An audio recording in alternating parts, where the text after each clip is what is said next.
Hi hello friends, ಎಲ್ಲರಿಗೂ ನಮಸ್ಕಾರ. ನಾನು ಸುವರ್ಣ. ಇವತ್ತು ನಾನು ಹಾಗಲಕಾಯಿ ಗೊಜ್ಜನ್ನ ಮಾಡ್ತಾ ಇದ್ದೀನಿ. ತುಂಬಾ ಹೆಲ್ತಿಗೆ ಒಳ್ಳೆಯದು, ತುಂಬಾ ರುಚಿಯಾಗಿರುತ್ತೆ ಮತ್ತು ಒಂದು ಸ್ವಲ್ಪ ಕೈ ಆಗೋದಿಲ್ಲ, ಅಷ್ಟು ರುಚಿಯಾಗಿರುತ್ತೆ. ಇದು ಹೇಗೆ ಮಾಡೋದನ್ನ ತೋರಿಸ್ತೀನಿ ಬನ್ನಿ.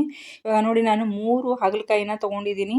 ಹಾಗಲಕಾಯಿನ ನಾನು ಚೆನ್ನಾಗಿ ತೊಳೆದ್ಬಿಟ್ಟು ತೊಗೊಂಡಿದ್ದೀನಿ. ಮತ್ತು ಹಾಗಲಕಾಯಿ ಚೆನ್ನಾಗಿರೋದನ್ನೇ ತೊಗೊಳ್ಳಿ, ಅಂದರೆ ಚೆನ್ನಾಗಾಗುತ್ತೆ. ನೋಡಿ, ನಾನು ಇವಾಗ ಹಾಗಲಕಾಯಿನ ರೌಂಡ್ ಶೇಪಲ್ಲಿ ಕಟ್ನ ಮಾಡ್ಕೋತಾ ಇದ್ದೀನಿ. ನೋಡಿ, ರೌಂಡ್ ಶೇಪಲ್ಲಿ ನಾವು ಕಟ್ ಮಾಡ್ಕೋಬೇಕು, ಅಂದರೆ ಚೆನ್ನಾಗಿ ಕಾಣಿಸುತ್ತೆ. ಮತ್ತು ಇದು ಗೊಜ್ಜು ತುಂಬಾ ಚೆನ್ನಾಗಿರುತ್ತೆ. ಈ ಗೊಜ್ಜು ಚಪಾತಿಗೆ ಮತ್ತು ರೊಟ್ಟಿಗೆ ಮತ್ತು ರೈಸ್ಗಂತೂ ತುಂಬಾ ಚೆನ್ನಾಗಿರುತ್ತೆ, ಅಷ್ಟು ರುಚಿಯಾಗಿರುತ್ತೆ ಅಂತಲೇ ಹೇಳ್ತಾ ಇದ್ದೀನಿ. ಇದು ವಿಡಿಯೋನ ಸ್ಕಿಪ್ ಮಾಡ್ತಾನೆ ನೋಡಿ, ಒಂದ್ಸತಿ ನೀವು ಮನೆಯಲ್ಲೇ ಟ್ರೈ ಮಾಡಿ, ಅಷ್ಟು ಚೆನ್ನಾಗಿರುತ್ತೆ ಇದು. ಮತ್ತು ಇದಂತೂ ಹೆಲ್ತಿಗಂತೂ ತುಂಬಾ ಒಳ್ಳೆಯದು. ವೀಕ್ಲಿ 1 ಟೈಮ್ ಅಂತೂ ನಾವು ಹಾಗಲಕಾಯಿ ಗೊಜ್ಜನ್ನ ತಿನ್ನಲೇಬೇಕು, ಅಂದರೆ ಹೆಲ್ತ್ ತುಂಬಾ ಚೆನ್ನಾಗಿರುತ್ತೆ ಅಂತಲೇ ಹೇಳ್ತಾ ಇದ್ದೀನಿ. ನೋಡಿ, ಹಾಗಲಕಾಯಿನ ನಾನು ಎಲ್ಲನೂ ಕಟ್ ಮಾಡಿ ಇಟ್ಕೊಂಡಿದ್ದೀನಿ. ಮತ್ತು ಒಳಗಡೆ ಏನು ಬೀಜ ಇರುತ್ತಲ್ಲ, ಆ ಬೀಜನ ಎಲ್ಲನೂ ನಾನು ಹೊರಗಡೆ ಸಪ್ರೇಟಾಗಿ ತೆಗಿತಾ ಇದ್ದೀನಿ. ನೋಡಿ, ಎಲ್ಲನೂ ಬೀಜನೂ ತೆಗೆದುಬಿಟ್ಟು ನಾನು ಇನ್ನೊಂದು ಪ್ಲೇಟ್ಗೆ ಸೇರಿಸ್ಕೋತಾ ಇದ್ದೀನಿ. ನೋಡಿ, ಪ್ಲೇಟ್ಗೆ ಎಲ್ಲನೂ ನಾನು ಹಾಕ್ಕೊಂಡಿದ್ದಾಗಿದೆ. ಹಾಕ್ಕೊಂಡು ಇವಾಗ ಅದಕ್ಕೆ ನಾನು ಸಾಲ್ಟನ್ನ ಹಾಕೋತಾ ಇದ್ದೀನಿ. ಒಂದು ಸ್ವಲ್ಪ ಸಾಲ್ಟ್ ಜಾಸ್ತಿನೇ ಹಾಕೋಬೇಕು. ಹಾಕೊಳ್ಳೋದ್ರಿಂದ ಕೈ ಎಲ್ಲನೂ ಹೋಗುತ್ತೆ. ಅದು ನೀರು ಬಿಟ್ಕೊಂಡ್ರೆ ಹಾಗಲಕಾಯಿದಲ್ಲಿ ಇರೋದೆಲ್ಲ ಕೈಯನ್ನು ಹೊರಗಡೆ ಸಪ್ರೇಟ್ ಆಗುತ್ತೆ. ನೋಡಿ, ನಾನು ಇವಾಗ ಸಾಲ್ಟನ್ನ ಜಾಸ್ತಿನೇ ಹಾಕೋತಾ ಇದ್ದೀನಿ. ಮತ್ತು ಸ್ವಲ್ಪ ಅರಿಶಿನ ಹಾಕೋತಾ ಇದ್ದೀನಿ. ಅರಿಶಿನ ಹಾಕ್ಕೊಂಡು ಚೆನ್ನಾಗಿ ಮಿಕ್ಸ್ನ ಮಾಡ್ಕೋತಾ ಇದ್ದೀನಿ. ತುಂಬಾ ಚೆನ್ನಾಗಿ ಮಿಕ್ಸ್ನ ಮಾಡ್ಕೋಬೇಕು.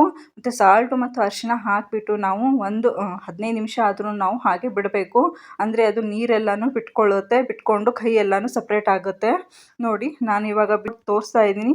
ಇದನ್ನು ಸೈಡಲ್ಲಿ ಇಟ್ಕೊಂಡು ಒಂದು 15 ನಿಮಿಷ ಇಟ್ಕೋತಾ ಇದ್ದೀನಿ. ಇವಾಗ ಮಸಾಲೆಗೆ ನಾನು ರೆಡಿ ಮಾಡ್ಕೋತಾ ಇದ್ದೀನಿ. ಒಂದು ಪ್ಯಾನ್ನ ಇಟ್ಕೊಂಡು ನೋಡಿ, ಶೇಂಗಾನ ರೋಸ್ಟ್ ಮಾಡ್ತಾ ಇದ್ದೀನಿ. ನೋಡಿ, ಶೇಂಗಾನ ಡ್ರೈ ರೋಸ್ಟ್ನ ಮಾಡ್ತಾ ಇದ್ದೀನಿ. ನೋಡಿ, ಶೇಂಗಾನ ಚೆನ್ನಾಗಿ ರೋಸ್ಟ್ ಮಾಡ್ಕೋಬೇಕು. ನೋಡಿ, ಚೆನ್ನಾಗಿ ಹುರ್ಕೋಬೇಕು. ನೋಡಿ, ಇವಾಗ ಸ್ವಲ್ಪ ಶೇಂಗಾ ಹುರಿದ ಕೂಡಲೇ ನಾವು ಫ್ರೈ ಆಗ್ತಾ ಇದ್ದಂತೆಯೇ ನಾನು 2 ಸ್ಪೂನಷ್ಟು ಕಡಲೆ ಬೇಳೆನ ಹಾಕ್ಕೊಂಡಿದ್ದೀನಿ. ಮತ್ತು 1 ಸ್ಪೂನಷ್ಟು ಉದ್ದಿನ ಬೇಳೆನ ಹಾಕ್ಕೊಂಡು ಅದನ್ನು ಚೆನ್ನಾಗಿ ರೋಸ್ಟ್ನ ಮಾಡ್ಕೋತಾ ಇದ್ದೀನಿ. ಮತ್ತು ಇವಾಗ ನೋಡಿ, 2 ಲವಂಗ ತೊಗೊಂಡಿದ್ದೀನಿ, 2 ಮತ್ತು 4 ಪೆಪ್ಪರ್ನ ತೊಗೊಂಡಿದ್ದೀನಿ. ಒಂದು 4-5 ಪೆಪ್ಪರ್ನ ತೊಗೊಂಡಿದ್ದೀನಿ. ಮತ್ತು 1 ಚಕ್ಕೆನ ತೊಗೊಂಡಿದ್ದೀನಿ. ಮತ್ತು 4 ಬ್ಯಾಡಗಿ ಮೆಣಸಿನ್ಕಾಯಿ ಬರುತ್ತಲ್ಲ, ರೆಡ್ ಚಿಲ್ಲಿ, ಅದನ್ನು ನಾನು ಹಾಕ್ಕೊಂಡು ಎಲ್ಲನೂ ಚೆನ್ನಾಗಿ ರೋಸ್ಟ್ನ ಮಾಡ್ಕೋತಾ ಇದ್ದೀನಿ. ನೋಡಿ, ಸ್ವಲ್ಪ ಎಲ್ಲನೂ ಕಲರ್ ಚೇಂಜ್ ಆಗೋವರೆಗೂ ನಾವು ರೋಸ್ಟ್ನ ಮಾಡ್ಕೋಬೇಕು. ನೋಡಿ, ಇಷ್ಟು ರೋಸ್ಟ್ ಆದರೆ ಸಾಕು. ಎಲ್ಲನೂ ಚೆನ್ನಾಗಿ ರೋಸ್ಟ್ ಆಗಿದೆ. ಅದು ಸ್ವಲ್ಪ ಆರಿದ ಕೂಡಲೇ ಮಿಕ್ಸಿ ಜಾರ್ಗೆ ಸೇರಿಸ್ಕೋತಾ ಇದ್ದೀನಿ. ನೋಡಿ, ಎಲ್ಲನೂ ಏನು ಡ್ರೈ ರೋಸ್ಟ್ ಮಾಡ್ಕೊಂಡಿದ್ನಲ್ಲ, ಎಲ್ಲನೂ ಇವಾಗ ಮಿಕ್ಸಿ ಜಾರ್ಗೆ ಸೇರಿಸ್ಕೋತಾ ಇದ್ದೀನಿ. ಈ ಮಸಾಲೆಗೆ ನೀವು ಬಿಳಿ ಎಳ್ಳನ್ನು ಹಾಕೋಬೋದು, ಅದು ಚೆನ್ನಾಗಿರುತ್ತೆ ಟೇಸ್ಟು. ಮತ್ತು ನಾನು ಎಲ್ಲನೂ ಸೇರಿಸ್ಬಿಟ್ಟು ಇವಾಗ ಚೆನ್ನಾಗಿ ಪೌಡ್ರನ್ನ ಮಾಡ್ಕೋತಾ ಇದ್ದೀನಿ. ಇದನ್ನು ತುಂಬಾ ಚೆನ್ನಾಗಿ ನಾವು ಸ್ಮೂತಾಗಿ ಪೌಡ್ರನ್ನ ಮಾಡ್ಕೋಬೇಕು. ನೋಡಿ, ಎಲ್ಲನೂ ಸೇರಿಸಿದ್ದೀನಿ, ಆಯಿತು. ಇವಾಗ ನಾನು ಕ್ಲೋಸ್ ಮಾಡಿಬಿಟ್ಟು ಇವಾಗ ನೋಡಿ ಗ್ರೈಂಡ್ನ ಮಾಡ್ಕೊಂಡಿದ್ದೀನಿ. ಇಷ್ಟು ಚೆನ್ನಾಗಿ ಪೌಡ್ರ್ ಆಗಿರಬೇಕು. ಇದು ಮಸಾಲ ರೆಡಿ ಆಯಿತು. ಇವಾಗ ರೆಡಿಯಾಗಿ ಅದನ್ನು ಸೈಡಲ್ಲಿ ಇಟ್ಕೊಂಡಿದ್ದೀನಿ. ಇವಾಗ ನೋಡಿ, ಹಾಗಲಕಾಯಿ ಒಂದು 15 ನಿಮಿಷ ಆಗಿದೆ. ಇವಾಗ ನೋಡಿ, ಎಲ್ಲನೂ ನೀರನ್ನ ನಾನು ಸಪ್ರೇಟಾಗಿ ತೆಗಿತಾ ಇದ್ದೀನಿ. ನೋಡಿ, ಕೈಲೇನೆ ನಾವು ಅದನ್ನು ಹಿಂಡಿದ್ರೆ ನೀರೆಲ್ಲನೂ ಸಪ್ರೇಟ್ ಆಗುತ್ತೆ. ನೋಡಿ, ಎಲ್ಲನೂ ನಾನು ನೀರನ್ನ ಹಿಂಡಿಬಿಟ್ಟು ಒಂದು ಪ್ಲೇಟ್ಗೆ ಹಾಕ್ಕೊಂಡು ಸೈಡಲ್ಲಿ ಇಟ್ಕೊಂಡಿದ್ದೀನಿ. ನೋಡಿ, ಇವಾಗ ನಾನು ಇನ್ನೊಂದು ಪ್ಯಾನ್ನ ಇಟ್ಕೊಂಡು 2 ಸ್ಪೂನಷ್ಟು ಆಯಿಲ್ನ ಹಾಕಿಬಿಟ್ಟು ಇವಾಗ ಏನು ನಾನು ಹಾಗಲಕಾಯಿನ ಹಿಂಡಿಟ್ಕೊಂಡಿದ್ದೀನಲ್ಲ, ಅದನ್ನು ಇವಾಗ ಫ್ರೈನ ಮಾಡ್ಕೋತಾ ಇದ್ದೀನಿ ಆಯಿಲಲ್ಲಿ ತುಂಬಾ ಚೆನ್ನಾಗಿ ಫ್ರೈನ ಮಾಡ್ಕೋಬೇಕು. ಹಾಗಲಕಾಯಿ ಅಂದರೆ ಚೆನ್ನಾಗಿ ಫ್ರೈ ಆದರೆ ಹಾಗಲಕಾಯಿ ಗೊಜ್ಜು ತುಂಬಾ ಟೇಸ್ಟಿಯಾಗಿರುತ್ತೆ. ನೋಡಿ, ಅಷ್ಟು ಚೆನ್ನಾಗಿ ನಾವು ಫ್ರೈನ ಮಾಡಬೇಕು. ನೋಡಿ, ನಾನು ಇವಾಗ ಹಾಕ್ಕೊಂಡು ಚೆನ್ನಾಗಿ ಆಯಿಲಲ್ಲಿ ಫ್ರೈನ ಮಾಡ್ಕೋತಾ ಇದ್ದೀನಿ. ಅದು ಕಲರ್ ಚೇಂಜ್ ಆಗಬೇಕು. ಕಲರ್ ಚೇಂಜ್ ಆಗೋವರೆಗೂ ನಾವು ಫ್ರೈನ ಮಾಡ್ತಾನೆ ಇರಬೇಕು. ಒಂದು ಮೀಡಿಯಮ್ ಫ್ಲೇಮಲ್ಲಿ ಇಟ್ಕೊಂಡು ನಾವು ಹಾಗಲಕಾಯಿನ ಫ್ರೈನ ಮಾಡಬೇಕು. ನೋಡಿ, ಇವಾಗ ಕಲರು ಚೇಂಜ್ ಆಗಿದೆ, ಫ್ರೈಯೂ ಆಗಿದೆ. ಇವಾಗ ಇನ್ನೊಂದು ಪ್ಲೇಟ್ಗೆ ಹಾಕ್ಕೊಂಡು ಅದನ್ನ ಸೈಡಲ್ಲಿ ಇಟ್ಕೋತಾ ಇದ್ದೀನಿ. ಮತ್ತೆ ಅದೇ ಪ್ಯಾನ್ಗೆ ನಾನು 1-2 ಟೇಬಲ್ ಸ್ಪೂನಷ್ಟು ಆಯಿಲ್ನ ಹಾಕೋತಾ ಇದ್ದೀನಿ. 2 ಟೇಬಲ್ ಸ್ಪೂನಷ್ಟು ಆಯಿಲ್ ಸಾಕಾಗುತ್ತೆ ಇದಕ್ಕೆ. ಹಾಕ್ಕೊಂಡು ಅದು ಬಿಸಿ ಆದಮೇಲೆ ಸ್ವಲ್ಪ ಸಾಸಿವೆನ ಹಾಕೋತಾ ಇದ್ದೀನಿ.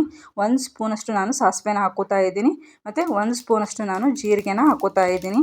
ಹಾಕಿದ ಕೂಡಲೇ ಅದು ಚಿಟಪಟ ಅಂದ ಕೂಡಲೇ ನಾನು 2 ರೆಡ್ ಚಿಲ್ಲಿ ಬರುತ್ತೆ, ರೆಡ್ ಚಿಲ್ಲಿನ ಹಾಕ್ಕೊಂಡು ಅದನ್ನು ಫ್ರೈನ ಮಾಡ್ಕೋತಾ ಇದ್ದೀನಿ. ಮತ್ತು ಕರಿ ಲೀವ್ಸ್ ಬರುತ್ತಲ್ಲ, ಕರಿಬೇವು, ಅದನ್ನು ಹಾಕ್ಕೊಂಡು ಫ್ರೈನ ಮಾಡ್ಕೋತಾ ಇದ್ದೀನಿ. ನೋಡಿ, ಇವಾಗ ನಾನು 2 ಈರುಳ್ಳಿನ ಚಿಕ್ಕದಾಗಿ ಕಟ್ ಮಾಡಿ ಇಟ್ಕೊಂಡಿದ್ದೆ. 1 ಕಪ್ನಷ್ಟು ನಾವು ಈರುಳ್ಳಿನ ಹಾಕೋಬೇಕು. 2 ಈರುಳ್ಳಿ ತೊಗೊಂಡ್ರೆ ಸಾಕಾಗತ್ತೆ, 1 ಕಪ್ ಆಗುತ್ತೆ. ಅದನ್ನು ಹಾಕ್ಕೊಂಡು ಚೆನ್ನಾಗಿ ಫ್ರೈನ ಮಾಡ್ಕೋತಾ ಇದ್ದೀನಿ. ನೋಡಿ, ತುಂಬಾ ಚೆನ್ನಾಗಿ ಫ್ರೈನ ಮಾಡ್ತಾನೇ ಇರಬೇಕು, ಕಲರ್ ಚೇಂಜ್ ಆಗಬೇಕು. ಇವಾಗ ನಾನು 1 ಸ್ಪೂನಷ್ಟು ನಾನು ಸಾಲ್ಟ್ನ ಹಾಕ್ಕೊಂಡು ಫ್ರೈನ ಮಾಡ್ಕೋತೀನಿ ಅದನ್ನು, ಅಂದರೆ ಬೇಗನೆ ಫ್ರೈ ಆಗುತ್ತೆ.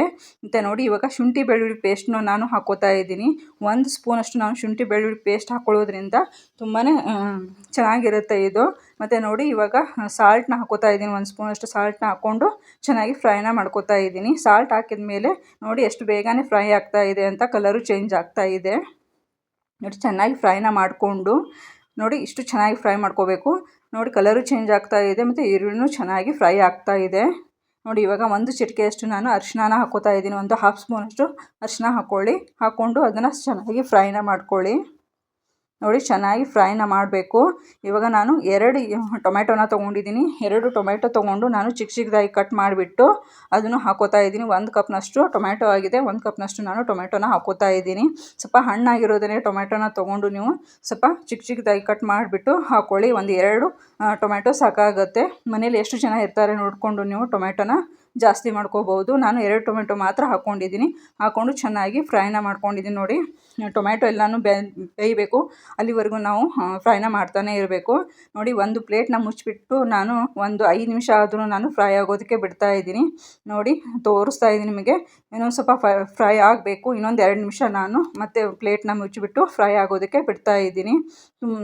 ಟೊಮೆಟೊ ತುಂಬಾ ಬೆಂದಿರಬೇಕು, ಅಷ್ಟು ಬೇಯೋವರೆಗೂ ನಾವು ಫ್ರೈನ ಮಾಡ್ತಾನೆ ಇರಬೇಕು ನೋಡಿ. ಇವಾಗ ಟೊಮೆಟೊ ಎಲ್ಲನೂ ಮೆತ್ತಗಾಗಿದೆ ಮತ್ತು ಎಲ್ಲನೂ ಚೆನ್ನಾಗಿ ಫ್ರೈ ಆಗಿದೆ. ಇವಾಗ ನೋಡಿ ನಾನು ಏನು ಮಸಾಲ ರುಬ್ಬಿಟ್ಕೊಂಡಿದ್ನಲ್ಲ, ಪೌಡ್ರ್ ಮಾಡಿ ಇಟ್ಕೊಂಡಿದ್ನಲ್ಲ, ಆ ಪೌಡ್ರನ್ನ ನಾನು ಇವಾಗ ಅದಕ್ಕೆ ಸೇರಿಸ್ಕೊತಾ ಇದ್ದೀನಿ ನೋಡಿ. ಎಲ್ಲ ಮಸಾಲ ಪೌಡ್ರನ್ನು ನಾನು ಅದಕ್ಕೆ ಹಾಕ್ಕೊಂಡು ಇವಾಗ ನೋಡಿ ಅದನ್ನು ಚೆನ್ನಾಗಿ ಮಿಕ್ಸ್ನ ಮಾಡ್ಕೋತಾ ಇದ್ದೀನಿ ನೋಡಿ. ಎಲ್ಲನೂ ಮಿಕ್ಸ್ನ ಮಾಡ್ಕೋಬೇಕು, ಚೆನ್ನಾಗಿ ಮಿಕ್ಸ್ ಮಾಡ್ಕೋಬೇಕು ನೋಡಿ. ಎಲ್ಲನೂ ಚೆನ್ನಾಗಿ ನಾನು ಮಿಕ್ಸ್ನ ಮಾಡ್ಕೋತಾ ಇದ್ದೀನಿ.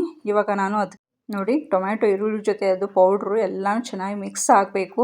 ಮಿಕ್ಸ್ ಆಗೋವರೆಗೂ ನಾವು ಚೆನ್ನಾಗಿ ಮಿಕ್ಸ್ನ ಮಾಡ್ಕೋತಾ ಇರಬೇಕು ನೋಡಿ. ಎಲ್ಲನೂ ಮಿಕ್ಸ್ ಆಗಿದೆ. ಇವಾಗ ನಾನು ನೀರನ್ನ ಹಾಕ್ಕೋತಾ ಇದ್ದೀನಿ ನೋಡಿ. ಆ ಜಾರ್ಗೆ ನಾನು ಪೌಡ್ರ್ ಏನು ಸ್ವಲ್ಪ ಉಳಿದಿರುತ್ತಲ್ಲ ಅದಕ್ಕೆ ಸ್ವಲ್ಪ ನೀರನ್ನ ಹಾಕಿಬಿಟ್ಟು 1 ಕಪ್ನಷ್ಟು ನೀರನ್ನ ಹಾಕಿಬಿಟ್ಟು ಇವಾಗ ಇದಕ್ಕೆ ನಾನು ಸೇರಿಸ್ಕೋತಾ ಇದ್ದೀನಿ. ಪ್ಯಾನ್ಗೆ ಹಾಕ್ಕೊಂಡು ನೋಡಿ ಎಲ್ಲರೂ ಚೆನ್ನಾಗಿ ಮಿಕ್ಸ್ನ ಮಾಡ್ಕೋತಾ ಇದ್ದೀನಿ.